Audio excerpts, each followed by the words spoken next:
making amped up bolognese today. What does that even mean, amped up bolognese? It means your regular bolognese sauce that everyone knows and loves, but with a shit ton of added hidden bits and pieces that you can't really taste, but that give you so much extra nutrients. So this is just a recipe that I use pretty much on a weekly basis for my family. I also like double the recipe and freeze some. It's great for when you've got your period. I know this is probably like down the track if you're actually this pregnant, but like keep this in mind for, you know, in a year or so's time when you've got your period back and you want to have food in the freezer to help you through that week. So let's get started. I have sweated my onions already in here, so they're all softened, and I'm going to add my mince. So we've got a kilo of mince here. Now normally I'd be buying my organic beef mince from my local butcher, but he'd run out, so I went to Woolies and they've got grass-fed beef there, so that's what we'll be doing today. So I'm just going to be adding my mince in and kind of breaking it up and cooking it. So, why do we love this for postpartum? So glad you asked. We love this because it's very iron rich, like bombs away iron rich. That's because we've got the red meat from the beef, obviously, and that's very rich in iron. We've got our lentils, which are rich in iron, and also very full of fibre, which is great. And we've got our chicken livers. So gram for gram, livers are the most iron-rich food on the planet, which is one of the reasons why it's an excellent postpartum food. And it's not as scary as you think it's going to be. I don't do beef liver, I can't, or lamb liver, I just can't. I've tried it before in sausages and, you know, stuff like that. It's too strong a flavour for me. And I'm not into very gamey, meaty meat. So if you're a bit thinking about meat too, chicken livers are the most mild flavour. I love a chicken liver pate, it's super yummy. And yeah, they're really easy. So I'll just share with you what I do with my chicken livers. So I will often buy them, if I'm making pate, I buy them fresh and I just make them, like I cook them for the fresh livers. But what I also do and keep in my freezer at all times, because often the butchers will run out, it's not that easy to find chicken livers because unfortunately in our culture we don't do we don't really eat organ meats that much anymore, which is a problem, but I'm not going to get on that rant. Anyway, so what I do is I'll buy, you know, 400 grams or something. I will either chop them up or just blitz them up in the Thermomix, like in a food processor, and then I freeze them in ice cube containers, and then I pop them out, pop them in a silicone bag in the fridge. So this is so easy just to chuck in to a bolognese or a stew or, you know, something like that, and it's like a little hit. Also, what we've got in here, just give this a stir. You know, these are the kinds of things that can really, it can feel really overwhelming to have to cook nutrient-dense food all the time, whole food from scratch. But sometimes if you can put in a bit of prep, you know, once every few months really, or even like a rotating thing where, you know, one week you do sort out your livers, the next week you freeze bone broth, the next week, it's actually really easy to do this kind of thing. Because I'm a really lazy cook, you know, I do like to cook from scratch, but I can't be fucked with pastry. Like if there's a shortcut to take, I'll take it.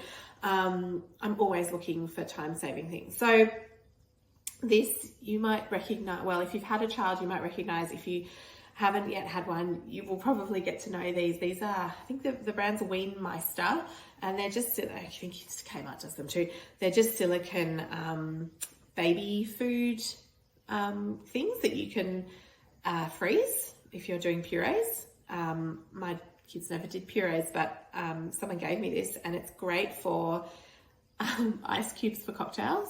Yep. And it's also great for freezing bone broth. So if I was organised, I would have already popped these out and popped them into a bag to save some space, but I'm not. So yes, this is chicken bone broth that I made and popped in here. You can also do it in ice cube containers or anything like that. And it's just another easy way to have it in the fridge, because, you know, bone broth, in the freezer, if you keep bone broth in the fridge, it's probably only got time in the fridge for maybe like 5 days. So when I do my bone broth, I will basically try to have some in the fridge that we'll drink. I will try to, and as I'm saying this, I'm like, yes, Cormac's actually got a bit of a cough going at the moment. I might make some for him or defrost some of that. Anyway, so we have some in the fridge that we drink pretty much, you know, within those few days. And then I will freeze like a bigger jar, which I'll use as like a soup base or something. Depending on how much I make, like I'll also make smaller jars, like smallish jars, which are just like, you know, maybe a cup or so, which are good for chucking into, you know, bolognese or, you know, anything like that. And then I'll do those, which are just very, very easy. And that way I always feel like I've got chicken bone broth in the freezer. If I don't have chicken bone broth in the house, I feel unsettled, guys. Like, it's come to that. I didn't always drink bone broth. I think this is something that I came to definitely after Margot. I was not having bone broth when Margot was a baby. This was not sadly, I just didn't know any of this stuff, which is why if you're having a baby for the first time, I'm so happy that you're actually learning this stuff and you can do this for your first baby and not wait for things to go to shit and then learn how to do it better next time around. Okay, so that's browning. So what I'm going to do, I forgot to put my tomato paste out. I'm going to add in, so feel free to pause this video, like all of them, if you want to catch up.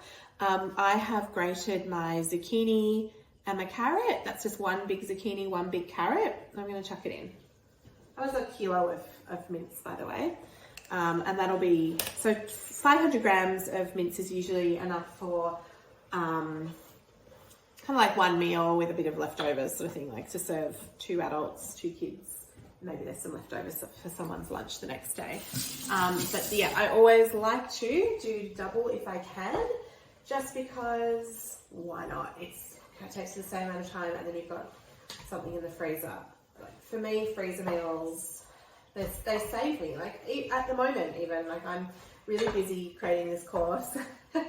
It's been, you know, a lot of late nights and, well, actually not late nights because I can't do late nights, but it's been a lot of, you know, every spare minute I've been doing stuff. So I've been able to pull things out of the freezer, which has been so great. Okay, so while that cooks, I'll get my tomato paste. And I hope you are doing your thing too. Oh, I forgot my apple. Gosh, see, I'm not very organised. There's my apple here. So, you're like looking at an empty kitchen. So, one thing I used to do with my, what am I trying to say? One thing that I used to do with my bolognese was add in like a teaspoon or so of sugar.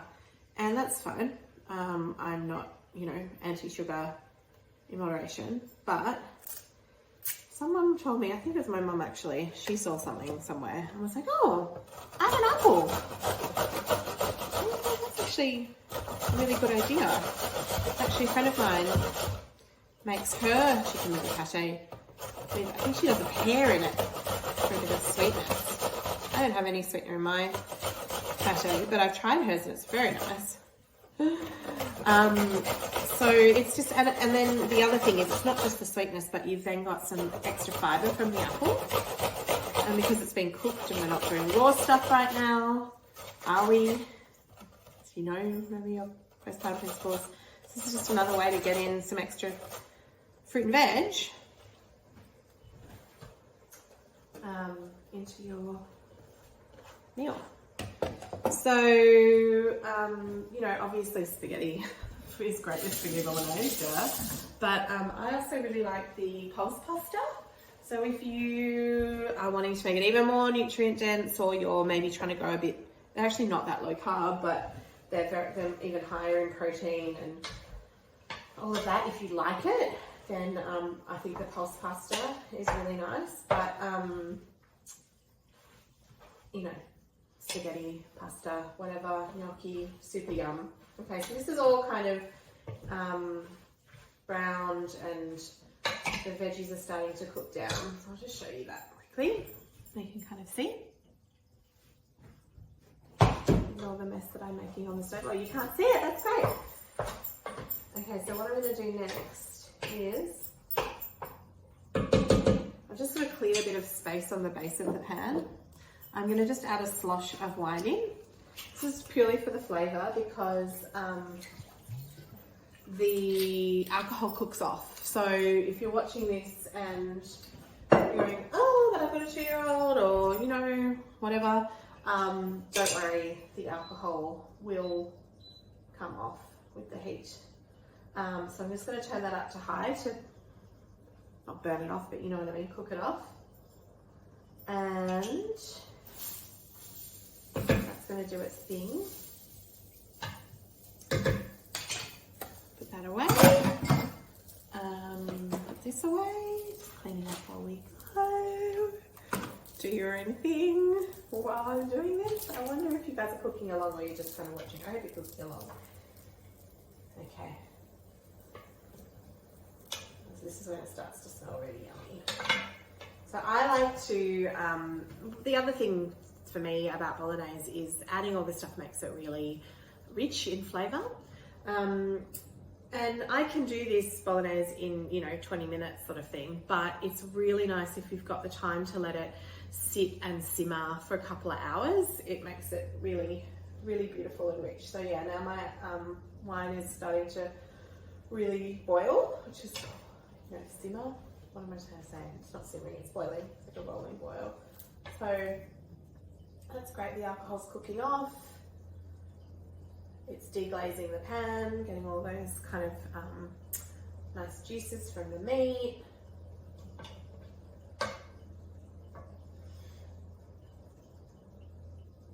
And I'm going to open up my tomato paste and pop that in.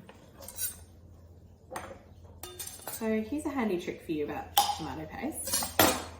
Tomato paste is kind of, well, at least for me, it will always go mouldy. The top would get mouldy, and you don't, well, I guess I do use tomato paste quite a lot, but I buy a big jar or even a bigger jar than that, and yeah, it would just go mouldy on me. So what I started to do, I saw it somewhere on Instagram, someone said it, is when you put it back in the fridge, put it in upside, make sure the lid's on nice and tight. It has leaked a couple of times, because it's not been on tighter, but put it upside down, and something to do with the airlock, maybe, but it doesn't go mouldy. See? This is what I'm here for. Okay, so my wine's now cooked off. So I'm gonna chuck in 2 big spoonfuls of, that's probably 2 tablespoons. I don't really follow measurements when it's my own stuff. I just do what feels right. Which is a pretty good match for postpartum, to be honest. But yeah, the tomato paste just makes it super yummy and rich. I ran out of tomato paste the last time I made this and I didn't have any in it, and it just did not taste as good. If you like it really rich, then you can add even more if you want. This is just a foundational recipe, really. Okay, now this is where I'm going to add in my liver. So I'm going to chuck in, these are only little. I kind of want 100 grams of chicken liver, and that's not very much. So I might chuck in, let me see, 1, 2, 3. I'm going to chuck in 3. I think that'll do the trick. And I'm going to pop these back in my freezer.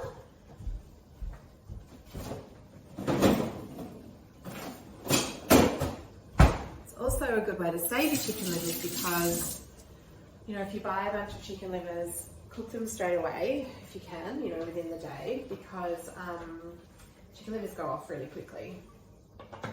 So yeah, I always try to cook mine straight away, and if I can't cook it straight away, I freeze it. Okay, so this is going in my fridge upside down. This is going to be cooking off. Great. Now I'm going to add in my bit of bone broth. So I'm going to add in 3 of these. So that's probably about a cup worth of bone broth. This is why making bone broth, I've shown you how to make it one batch, but honestly, if you've got the space in your freezer, or you can even put some in, someone else's freezer, do it. That was something I remember doing a planning session with someone who she only had a very small freezer, but her mum lived close by, a few blocks away, and so her mum stored some food for her. So I think there's always a way, if oh my God, it's my dream to have a chest freezer. One day it will happen, but yeah, think creatively. Okay, so that's all those, the liver I can see is starting to defrost. The bone broth is starting to defrost. I'm going to add my passata, Australian. If you're Italian, I apologise. Okay. You can do this with diced tomatoes or crushed tomatoes too, which I often do, but I personally like it with the passata. So I think there's some other chunky elements going on. So I'm just, sorry I didn't explain what I was doing there. I'm just washing out the rest of the tomato juice. That's not scientific or probably in the written recipe, So now I've just got quite a saucy sauce, quite a liquidy sauce, but it will cook down. So I've got everything in there except for my spices. So I like oregano and a tiny bit of cinnamon. So I do about a big teaspoonful of oregano. And then I do probably like a quarter. Yeah. Is it cinnamon? Did I get the right one? Oh, that's not cinnamon, that's something. Where's my cinnamon? I should have everything labelled, but I don't. Garam masala. There's my cinnamon. Sorry guys, I've never made it with food. Those cooking people on morning TV. No. So yeah, it's about a quarter of a teaspoonful. I just really like the cinnamon and it kind of reminds me of pasticcio, the Greek kind of baked dish. You can probably guess from my surname, there's Greek in the family. It's not my side of the family, it's my husband's. And that's the other thing that I love about doing a big thing of bolognese like this. It's such a great basis for so many things. So you can make it into a pasta bake. Like I did one with penne, bolognese, and then I just did like a mix of, I had just a tub of ricotta and some chopped up baby spinach, and I just mixed that together with salt, pepper and an egg yolk, put it on the top, topped with parmesan, and that was such a delicious baked pasta dish. My kids refuse to eat it because they're insane. I don't like, stuff together. But anyway, it was so yummy. You could even do it as like pinwheels for like lunch boxes, with cheese and a bit of the bolognese. You can do them as like little sort of pockets for lunch boxes if that's the stage of life they're in, or, one-handed snacks for you. It's so versatile. There's nothing you can't do with bolognese really. You can have it just as is. I often will have mine on toast, in a toasted, like in a jaffle with cheese, so yum.